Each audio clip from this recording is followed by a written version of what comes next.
Bu hikaye Züleyha'nın hikayesi.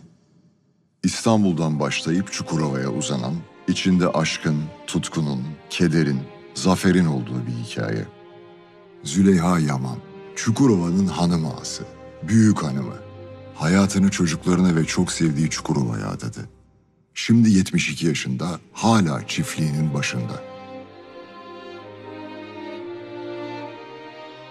Leyla Yaman, babası gibi Berlin'de makine mühendisliği okudu. Samet Ağa'nın kendisi gibi Berlin'de okuyan oğlu Mustafa ile evlendi. Yaman Holding'in Türkiye'nin en büyük holdinglerinden biri haline getirdi. Bir oğlu oldu, adını Demir koydu. Fikret Fekeli, 74 yaşında. 2 yıl önce şirketteki işlerini oğlu Kerem Ali'ye bırakıp emekliye ayrıldı. Zeynep'le ikisinin bir kızı oldu. Adını Müjgan koydular. Müjgan tekstil mühendisi oldu. Kerem Ali ve Müjgan Fekeli dedelerinden yadigar Cihan Pamuk işletmelerini dev bir tekstil fabrikası haline getirdi.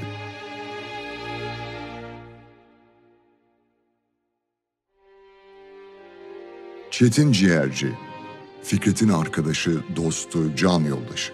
Çetin Fikret'le birlikte emekli olmak istedi. Kerem Ali ve Müjgan bırakmadılar. Çetin amcalarını şirketlerine Onursal Yönetim Kurulu Başkanı seçtiler.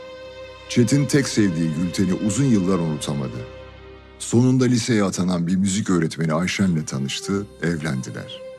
Çetin kızların adını Gülten koymak istedi. Ayşen seve seve kabul etti.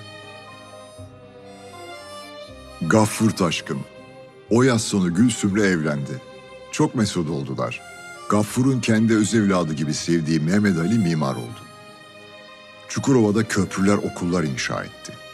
Gaffur ve Gülsüm için de Seyhan'a bakan bir ev yaptı.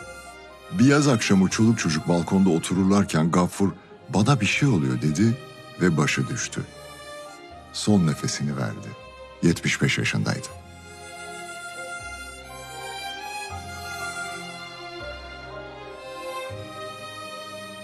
Üzüm hep hayal ettiği gibi tıp okudu. Çapa Tıp Fakültesini birincilikle bitirdi. Hünkâr Yaman bursuyla Amerika'ya gitti. İhtisasını orada yaptı. Şu anda Chicago Eyalet Hastanesi'nde pediatri kliniğinin şefi.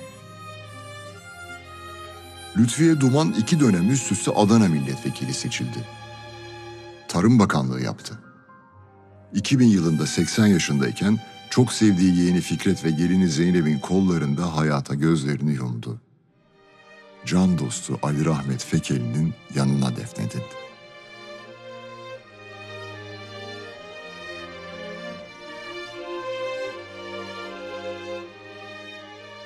Raşit ve Fadik. Bir oğulları bir kızları var. Oğulları Kenan subay. Kızları Filiz Çukurova'nın en iyi avukatlarından biri. Cevriye ve İbo dayı evlendi.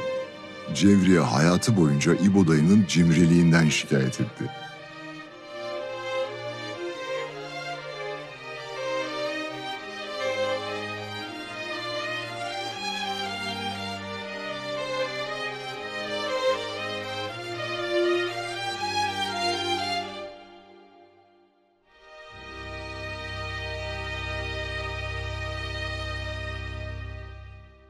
Şermin Yaman, Çukurova Belediyesi'nde temizlik işçisi olarak çalışırken 1990'da kalp krizi geçirip öldü. Cenazesi savcı gelene kadar yol üstünde 2 saat bekledi. Şermin'in kızı Betül Arcan, 24 yıl yattıktan sonra tahliye edildi. Çukurova'da barınamadı, kayıplara karıştı. Bugün nerede, ne halde olduğunu kimse bilmiyor. Şermin'in dost mu düşman mı belli olmayan arkadaşı Füsun, İşleri yüzünden sürekli yurt dışında olan kocası Ahmet'ten boşandı. Şu anda Çukurova Huzurevinde İlknur ve Meziyet'le dedikodu yaparak günlerini geçiriyor. Haşmet Çolak, hapishanede geçirdiği senelerden sonra şeker hastası oldu. Sağlık sorunları nedeniyle tahliye olmayı beklerken 1985'te cezaevinde hayatını kaybetti. Abdülkadir Keskin, idam cezası müebbete çevrildi. Hapishanede mahkumlar arasında çıkan bir kavgada öldürüldü. Kardeşi Vahap Keskin. Canlı bomba olduğu o düğünden sonra Erzurum Akıl Hastanesi'ne gönderildi. 3 sene sonra kaçmaya çalışırken damdan düşerek öldü. Haminli Azize Saraçoğlu, Türkiye'nin en çok yaşayan insanlarından biri oldu. Torununun çocuğu Adnan Yaman sinema televizyonda öğrenciyken Yamanların Haminlisiyle bir röportaj yaptı. Haminlem, hani anlatıyordun ya biraz önce. Ha, ne anlatıyordum? Eskileri Haminlem. Ah, eskiden hayat çok güzeldi. Ben genç kızken yani. Her cuma padişahı görmeye, cuma selamlığını seyretmeye giderdik. Ay, dantel yakalı bir elbisem vardı. Bey babam onu Avrupa'dan getirmişti. İlk defa orada gördüm ben onu. Kimi? Kime olacak? Abdi Paşa mı? 2 sene cepheden dönmesini bekledim. Bir tutam saçını hep koynumda sakladım. Mektuplarını bekledim. Sonra ne oldu Haminlem?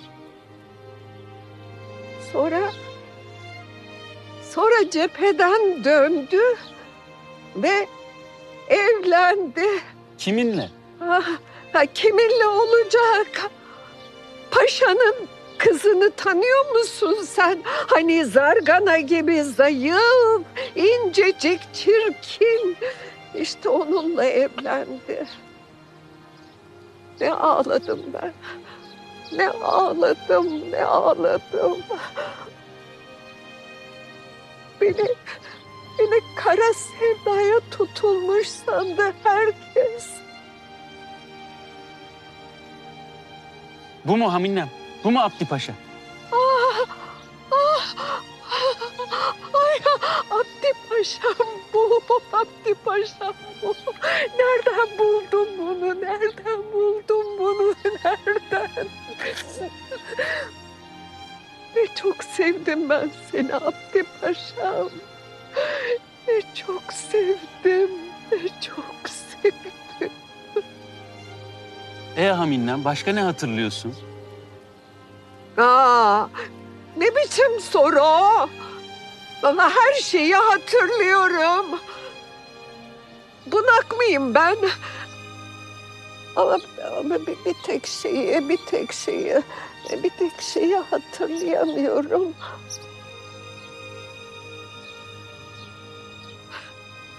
Ay sütlacımı yedim mi ben? Haminle 2011 yılında 109 yaşındayken o çok sevdiği konakta hayata gözlerini yumdu.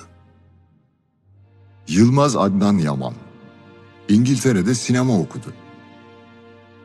Çektiği ilk film Adana Altın Koza Film Festivali'nde en iyi film ödülüne layık görüldü. Senelerce hayatımın projesi dediği hikaye için çalıştı. Annesinin, Züleyha Yaman'ın, Çukurova'nın hanım ağasının hikayesini film yaptı. Film bu yıl Berlin Film Festivali yolcusu.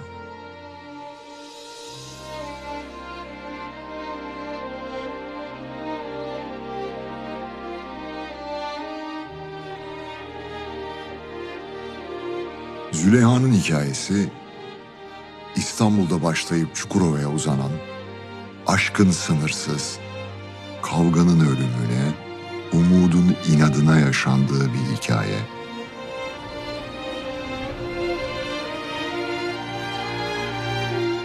Bir zamanlar Çukurova.